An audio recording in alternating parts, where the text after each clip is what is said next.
அடுத்த மாசத்துல என் ஹஸ்பண்டுக்கு ஒரு மாரத்தான் ரன்னிங் இருக்கு. அதுக்கு இப்போ ப்ராக்டிஸா டெய்லியுமே ரன் பண்ணிட்டு இருக்காங்க.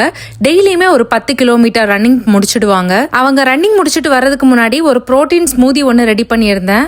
அதுக்கு ஒரு ஸ்கூப் வே புரோட்டீன் பவுடர், கொஞ்சமா ஸ்ட்ராபெரி, ஒரு பனானா, கொஞ்சமா பீனட் பட்டர் போட்டு பிளெண்ட் பண்ணி எடுத்துக்கிட்டேன். அவங்க எப்பவுமே ரன்னிங் முடிச்சிட்டு வந்ததும் எவ்வளோ ஹார்ட் பீட், எவ்வளோ ரன்னிங் பண்ணாங்க எல்லாமே என்கிட்ட காட்டுவாங்க.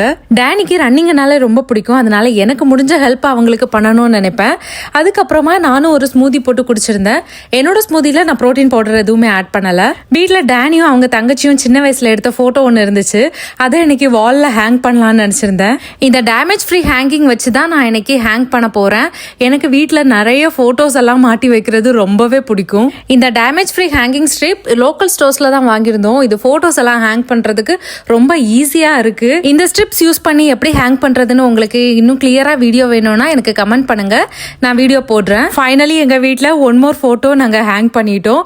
என் தங்கச்சியும் நானும் இருக்கிற ஃபோட்டோ ஒன்று, டேனியும் அவங்க தங்கச்சியும் இருக்கிற ஃபோட்டோ ஒன்று. எப்படி இருக்குன்னு கமெண்ட்ஸில் சொல்லுங்கள். அப்போ டாடா.